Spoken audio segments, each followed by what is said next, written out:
اللہ اللہ اللہ اللہ اللہ اللہ اللہ اللہ الحمد للہ رب العالمین والصلاة والسلام علی حبیبہ محمد وآلہ وصحبہ اجمعین اعوذ باللہ من الشیطان الرجیم بسم اللہ الرحمن الرحیم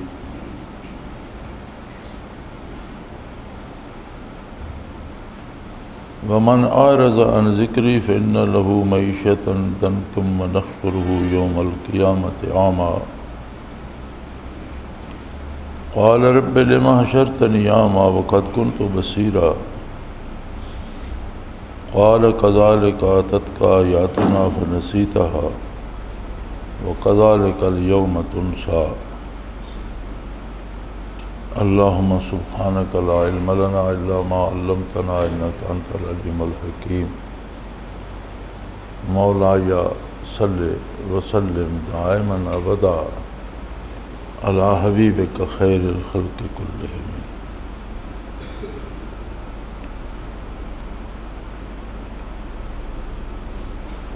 ومن اعرض عن ذکری،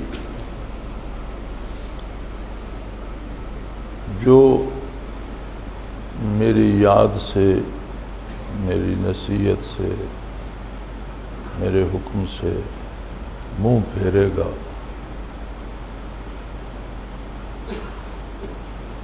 میں شاید کئی دفعہ بیان کر چکا ہوں کہ ذکر کے مختلف مدارج ہیں۔ کوئی ایمان لاتا ہے، یہ بھی ایک درجہ ہے ذکر کا، دین سیکھتا ہے، ذکر الہی کا ایک درجہ ہے، دین پہ عمل کرتا ہے، ہر عمل کے ساتھ اللہ کی یاد وابستہ ہے اور یہی مقصود ہے۔ زبانی ذکر کرتا ہے، ذکر لسانی ہے، تلاوت کرتا ہے، تسبیحات پڑھتا ہے، اور سب سے اعلیٰ ذکر قلبی ہے کہ کسی کا قلب دل ذاکر ہو جاتا ہے۔ قلب کا یا لطائف کا یا وجود کا ذاکر ہونا جو ہے، اس کا تقاضا بھی یہی ہے کہ اعمال میں اطاعت الہی کا رنگ غالب آ جائے۔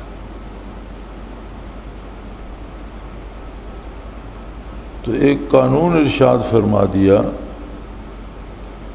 کہ جو میری یاد سے غافل ہو جاتا ہے یا اعراض کرتا ہے، اعراض ہوتا ہے منہ پھیر لینا، پرواہ نہ کرنا، اسے کوئی اہمیت نہ دینا۔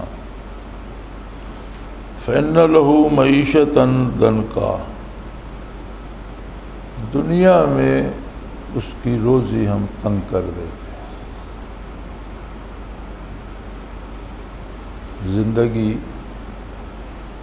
آسان نہیں رہتی، اور اس تنگی کی مختلف صورتیں ہوتی ہیں۔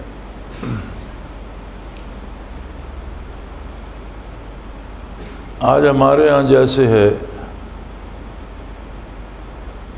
کہ ایک تنگی تو یہ ہوتی ہے کہ بندے کے پاس وسائل نہیں ہے، پیسہ نہیں ہے، وہ کچھ خرید نہیں سکتا۔ لیکن اس سے بھی بڑا عذاب یہ ہے کہ بندے کے پاس پیسہ تو ہے، اسے چیز نہیں ملتی، پیسے لیے پھر رہا ہے، اسے آٹا نہیں ملتا، وہ بل پے کر سکتا ہے لیکن اسے بجلی نہیں ملتی، اس کے پاس پیسہ ہے لیکن اسے پانی نہیں مل رہا، زندگی کے وسائل ناپید ہو جاتے ہیں۔ یہ عذاب الہی ہوتا ہے۔ ہمارے لوگوں کو ایک بڑا وہم یہ رہتا ہے کہ یہ صرف مسلمانوں پر ہی ہے، غیر مسلم پر کیوں نہیں؟ غیر مسلم جو ہیں ان کی زندگیوں کا آپ مطالعہ کریں تو ان کے پاس ایک لمحہ بھی سکون کا نہیں ہے۔ غیر مسلم کی زندگی کتنی مشکل ہے، اسے دیکھنے کے لیے آپ کو غیر مسلم معاشرے کا مطالعہ کرنا ہوگا، جہاں کوئی خاندانی یونٹ نہیں بچا، جہاں کوئی کسی کا بھلا نہیں چاہتا، جہاں کوئی کسی کی فکر نہیں کرتا، جہاں رشتوں میں کوئی پائیداری نہیں ہے، جہاں کوئی انسانی سطح پر تعلقات نہیں ہیں، اپنے اپنے مقصد، اپنے اپنے لالچ کے تعلقات ہیں۔ لوگوں کو مغرب پہ بڑا رشک آتا ہے،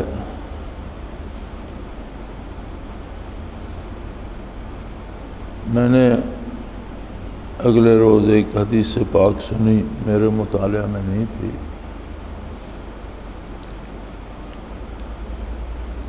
کہ نبی کریم صلی اللہ علیہ وسلم کا ارشاد ہے کہ جو شخص روزی کی تلاش میں مسلمان معاشرہ چھوڑ کر غیر مسلم معاشرے میں جاتا ہے وہ ہم میں سے نہیں ہے۔ صرف روزی تو مقصد نہیں ہے،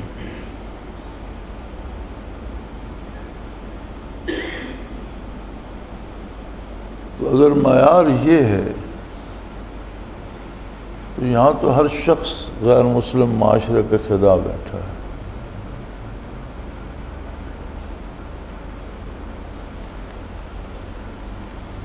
غیر مسلم معاشرے کی بنیاد، اب ہمارے ساتھ ہندو ہیں، ہندوازم کی بنیاد ہی اس پر ہے کہ اپنی مصیبتیں کسی دوسرے کو چمٹا لو، ایک دوسرے کی بھلائی کوئی نہیں چاہتا، بلکہ ان کی عبادات اس طرح کی ہیں۔ ایک دفعہ میں دبئی میں تھا تو جو گاڑی میرے پاس تھی اس پہ ڈرائیور ہندو تھا، کہیں جانا تھا، ایک دن وہ تاخیر سے آیا تو میں نے پوچھا کیا ہوا؟ کہنے لگا جی ہمارے یہاں جو ایک خاص عبادت کا دن تھا اور اس کے لیے کچھ وقت لگ گیا۔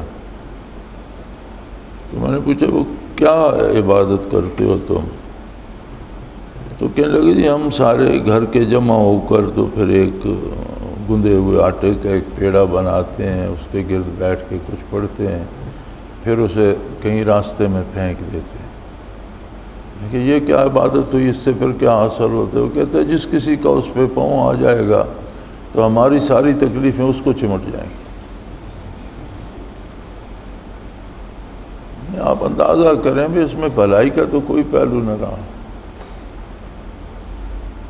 مگر وہی معاشرے کو دیکھیں، باپ کو بیٹی کی فکر نہیں، بیٹی باپ کو باپ نہیں مانتی، بہن بھائی کا کوئی رشتہ نہیں، ہر شخص اپنی ذات کے لیے زندہ ہے اور حیوانیت سے بھی بہت نیچے چلے جاتے ہیں۔ وہ بیان نہیں کیا جا سکتا جو کچھ اس معاشرے میں ہے۔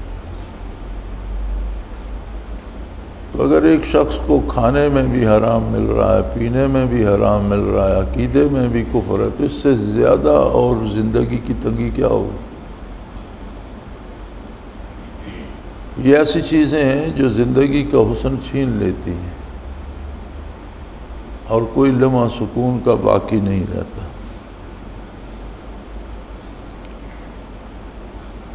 ہمارے ہاں بھی صورت عبادت تو بہت ہے،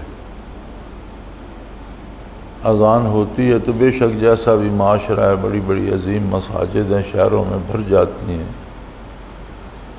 رمضان شریف آتا ہے، لوگ روزے رکھتے ہیں، لاکھوں لوگ ہر سال حج کے لیے جاتے ہیں، زکوٰۃ دیتے ہیں، خیرات کرتے ہیں۔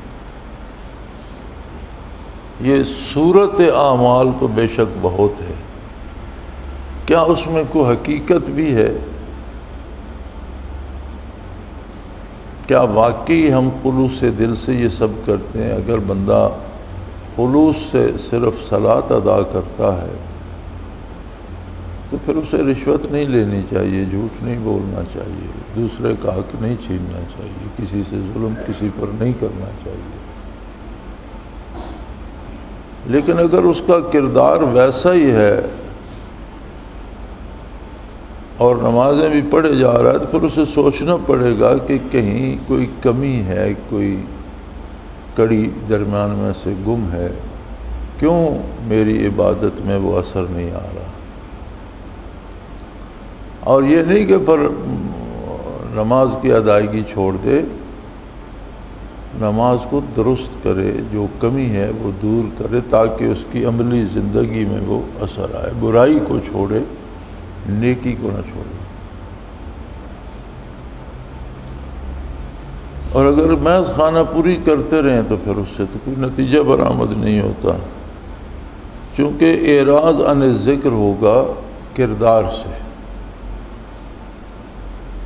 کہ اللہ کے حکم کی پرواہ نہ کرے، جو جی میں آئے کر دے، جسے دل چاہے قتل کر دے، چند پیسے ملیں تو کہیں بم پھوڑ دے، راہ چلتے لوگوں کو مار کر چند ٹکے کما لے، تو یہ کون سی شرافت، کون سی انسانیت، کون سا خوف خدا ہے؟ تو فرمایا اس طرح جو لوگ کریں گے دنیا میں انہیں معاشی تنگی یعنی زندگی کے وسائل کی تنگی کا سامنا کرنا پڑے گا۔ اب زندگی کے وسائل صرف آٹا اور پانی بجلی نہیں ہے، زندگی کے وسائل زندگی کے ہر شعبے کی سہولتیں ہیں، رشتوں ناتوں کی عظمت ہے، تعلقات کا احترام ہے، ایک دوسرے کی خیر خواہی کا جذبہ ہے۔ تو ان میں سے جو چیز کم ہوتی جائے گی، اگر کسی کو کھانا پینا بہت ملتا رہے لیکن اس کی عزت و آبرو کا جنازہ نکل جائے، اولاد بگڑ جائے، کوئی پوچھنے والا نہ رہے، تو یہ بھی معیشتاً دنکا کی ایک بدترین صورت ہو گئی کہ وہ زندہ تو ہے لیکن مردوں سے بدتر ہے، کوئی اس کا خیر خواہ نہیں معاشرے میں۔ تو مغرب میں ان کے پاس شاید کچھ کھانے پینے کو تو ہو، لیکن زندگی کی باقی سہولتیں وہ ساری کھو چکے ہیں۔ اور ہم بحیثیت مسلمان، ہمیں تو آسودہ حال ہونا چاہیے تھا، لیکن اپنا جو حال ہے وہ بھی آپ دیکھ رہے ہیں۔ تو یہ سارا کیوں ہے؟ اس کی بنیادی وجہ وہی ہے کہ من اعرض عن ذکری، جو میری یاد سے منہ پھیرے گا۔ غافل ہونا ایک اور بات ہوتی ہے، بھول جانا بھی ایک بات ہوتی ہے، اعراض ہوتا ہے جانتے پوجتے پرواہ نہ کرنا، چھوڑ کر مجھے اس کی ضرورت نہیں ہے، چھوڑ کر منہ پھیر لینا، چل دینا۔ تو دنیا میں یہ ہوگا کہ فَإِنَّ لَهُ مَعِيشَةً ضَنْكَا، اس کی زندگی تنگ کر دی جائے گی، بے مزہ کر دی جائے گی۔ اور آخرت میں وَنَحْشُرُهُ يَوْمَ الْقِيَامَةِ أَعْمَىٰ، میدان حشر میں ہم اسے اس سال میں کھڑا کریں گے کہ اندھا ہوگا، کچھ دکھائی نہیں دے گا۔ قال رب لم حشرتنی اعمیٰ وقد كنت بصیرا، وہ کہے گا یا اللہ میری نظر تو ٹھیک تھی، میری آنکھیں تو ٹھیک تھیں، دنیا میں ہر چیز مجھے دکھائی دیتی تھی، آپ نے مجھے صحیح سلامت آنکھیں دی تھیں، اور آج مجھ سے بینائی چھین لی، آج مجھے اندھا کر دیا، اس کا کیا مقصد ہے؟ ایسا کیوں فرق کیا آپ نے؟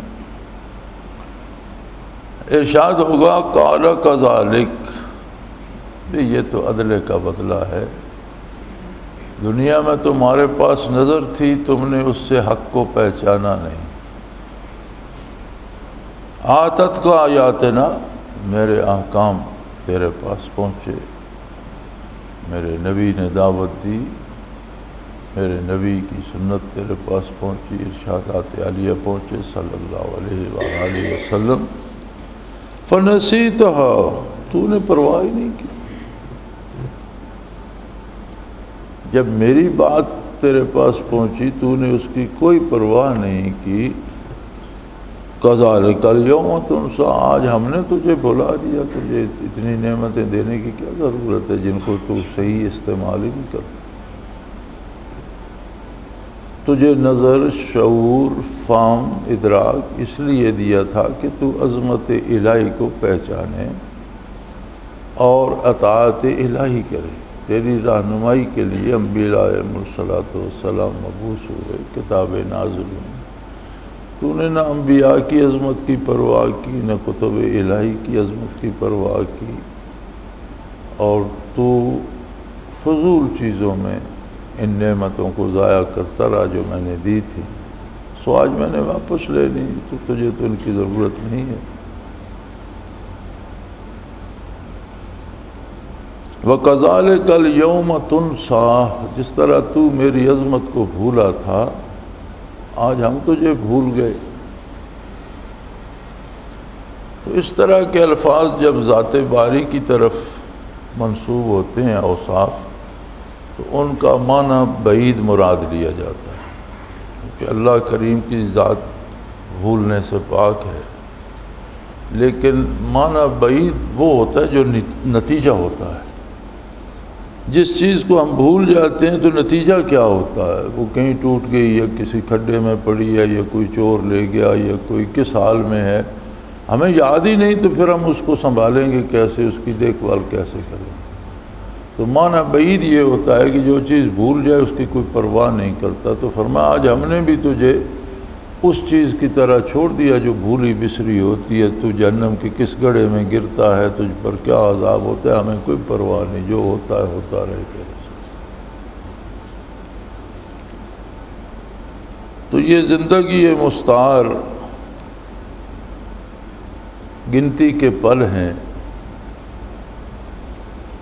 زندہ رہنے کے لیے غذا کی بھی ضرورت ہے، آرام کی بھی ضرورت ہے، لباس کی بھی ضرورت ہے، رشتوں ناتوں دوست احباب کی بھی ضرورت ہے، گھر بار مکان دکان گاڑی ہر چیز کی ضرورت ہے، لیکن اللہ کریم نے یا اللہ کے دین نے کسی چیز سے منع نہیں فرمایا۔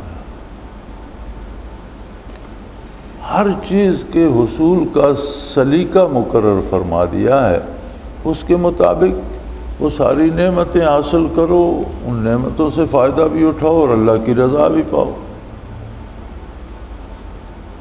لیکن اگر ہم اس کی کائنات میں، اس کی دنیا میں، اس کی نعمتوں کو اس کے حکم کے مطابق نہیں، اپنی خواہش کے مطابق کریں گے تو پھر فساد مچے گا، توڑ پھوڑ ہوگی، ڈسٹربنس ہوگی، دوسروں کو بھی تکلیف ہوگی، ہم اللہ کے مجرم اس بات کے بھی ٹھہریں گے کہ ہم نے اللہ کے حکم کی پرواہ نہیں کی، اور ہماری اس لاپرواہی سے جو اللہ کی دوسری مخلوق کو تکلیف ہوگی ہم اس کے بھی ذمہ دار ٹھہریں گے۔ تو بات بڑی لمبی ہو جائے گی، بات نکلے گی تو پھر دور تلک جائے گی۔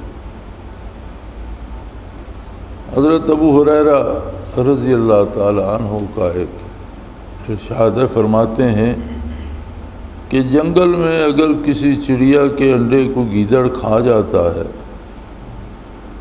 تو جو اس پہ یہ مصیبت آئی ہے وہ بھی کسی انسان کی برائی کا نتیجہ ہے۔ بلکہ انہوں نے صلاۃ کے بارے میں فرمایا کہ کسی بے نماز یا صلاۃ ادا نہ کرنے والے کی نحوست ہے۔ یہ پورا عالم آب و گل جو ہے، اس میں پہاڑ، دریا، درخت، چرند پرند، انسان کے اعمال کے تابع۔ جن قوموں پہ عذاب آیا آپ نے دیکھا کہ ہر چیز تباہ ہوئی، ساتھ جانور بھی تباہ ہوئے، کیڑے مکوڑے بھی تباہ ہوئے، درخت آبادیاں بھی تباہ ہوئیں۔ چونکہ انسان کے لیے یہ ساری کائنات ہے تو اس کے اعمال کا اثر ساری کائنات پہ پڑتا ہے، اور جہاں جہاں جتنا نقصان ہوتا ہے اس کا ذمہ دار پھر وہ بندہ ہوتا ہے جس کے عمل کی وجہ سے وہ ہوا۔ تو برائی صرف یہ نہیں کہ ایک اپنا نقصان ہوتا ہے، برائی کارگہ حیات میں خرابی پیدا کرتی ہے، اور وہ نقصان پتہ نہیں کہاں تک جاتا ہے۔ یہ تو میدان حشر میں پتہ چلے گا کہ جن باتوں کو میں معمولی سمجھتا تھا ان سے کتنا نقصان ہوا، کہاں تک ہوا، اور اس کی سزا اب مجھے کتنی بھگتنی ہوگی۔ اللہ کریم معاف فرمائے۔ تو حاصل ذکر بھی یہی ہے کہ اتباع رسالت پناہی علی صاحب الصلاۃ والسلام نصیب ہو جائے۔ کمال انسانیت اللہ کی اطاعت ہے، جتنی نصیب ہو جائے اور جتنے خلوص سے نصیب ہو جائے۔ منازل سلوک حضرت رحمۃ اللہ تعالیٰ علیہ نے بہت دور تک بیان فرمائی، اور شاید وہ منازل بیان فرمائی جو اس سے کہ پہلے کسی نے بیان کی نہیں ہے۔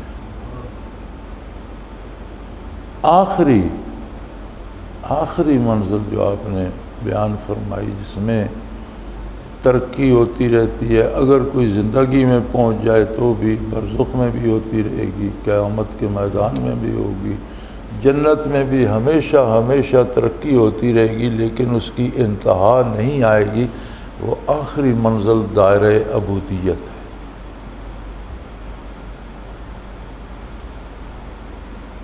یعنی کمال یہ ہے بندے کا کہ اس میں بندگی کا کمال آ جائے۔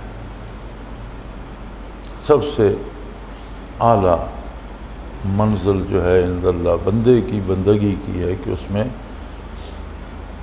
آداب بندگی آ جائیں، اس کا خلوص، اس کی گہرائی و گہرائی بڑھتی چلی جائے۔ تو ساتھیوں کو تجسس بھی بڑا ہوتا ہے، کوئی مجھے بتائے میرے منازل کہاں ہیں، کسی سے پوچھنے کی ضرورت نہیں ہے۔ منازل اپنے کردار سے نظر آتے رہتے ہیں کہ کتنا اتباع شریعت کرتے ہیں اور کتنے خلوص سے کرتے ہیں، کس سچائی اور راست بازی سے کرتے ہیں۔ اللہ کریم نصیب فرمائے۔ وآخر دعوانا ان الحمد للہ رب العالمین۔ الحمد للہ رب العالمین والصلاة والسلام علی حبیبہ۔ اللہم ربنا لا تقتلنا بغضبک ولا تہلکنا بعذابک واعف عنا قبل ذلک۔ اللہم ربنا لا تسلط علینا من لا یرحمنا، انت ولینا فی سفرنا وحضرنا فی مالنا، انت ولینا فی الدنیا والآخرہ، توفنا مسلمین والحقنا بالصالحین۔ اللہم انصر الاسلام والمسلمین، اللہم انزل علینا من السماء ماء مبارکا نافعا غیر ضار، نافعا غیر ضار، نافعا غیر ضار، هو الذی ينزل الغیث من بعد ما قنط وینشر رحمته وهو الولی الحمید، وهو الولی الحمید، وهو الولی الحمید۔ وصلی اللہ تعالی علی حبیبہ محمد برحمتک یا ارحم۔ اللہ اللہ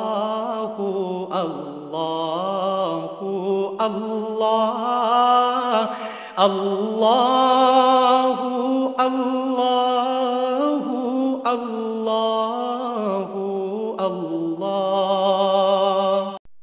حضرت امیر محمد اکرم آوان مد ظلہ العالی دارالعرفان منارہ ضلع چکوال میں سالہ سال سے قرآن و حدیث کے اوپر خطابات کر رہے ہیں اور سلسلہ نقشبندیہ اویسیہ کے مطابق لوگوں کو ذکر الہی کی تربیت دے رہے ہیں۔ وہ قرآن پاک کی تفسیر ترتیب وار بیان کر رہے ہیں۔ تفسیر قرآن کو وہ موجودہ ملکی اور بین الاقوامی حالات کے مطابق بیان کرتے ہیں۔ موٹر وے سے کلر کہار کے انٹرچینج سے نکلتے ہوئے، کلر کہار کی جھیل سے ہوتے ہوئے، میانی، بوچھال اور نور پور سے گزرتے ہوئے دارالعرفان منارہ پہنچ سکتے ہیں۔ حضرت امیر محمد اکرم آوان نے بچیوں اور بچوں کی دینی اور دنیاوی تعلیم کے لیے سقارہ اکیڈمی کے نام سے ایک درسگاہ بھی قائم کی ہے، جس کا افتتاح ملک پاکستان کے صدر جنرل محمد ضیاء الحق نے اپنے دست مبارک سے کیا تھا۔ وہ تمام احباب جو اسلام کی طلب رکھتے ہیں، ان سے گزارش ہے کہ دارالعرفان منارہ ضلع چکوال میں امیر محمد اکرم آوان صاحب کے خطابات سے مستفید ہوں۔ وہ ہر جمعے کو نماز سے پہلے بیان فرماتے ہیں۔ ہر ماہ کی پہلی اتوار کو ماہانہ اجتماع ہوتا ہے، جس میں آپ خصوصی خطاب فرماتے ہیں اور پاکستان کے چاروں صوبوں سے احباب اس اجتماع میں شرکت کرتے ہیں۔ اس کے علاوہ یہاں سال میں 2 مرکزی اجتماعات بھی ہوتے ہیں، ایک رمضان المبارک میں اعتکاف کا اجتماع اور دوسرا جولائی اور اگست میں 40 دن کا اجتماع ہوتا ہے، جس میں روحانی تربیت کی جاتی ہے۔ اپنا خون سیماب دے کر اتنا ہم کر جائیں گے، نام آقا کا چمن میں پھر رقم کر جائیں گے۔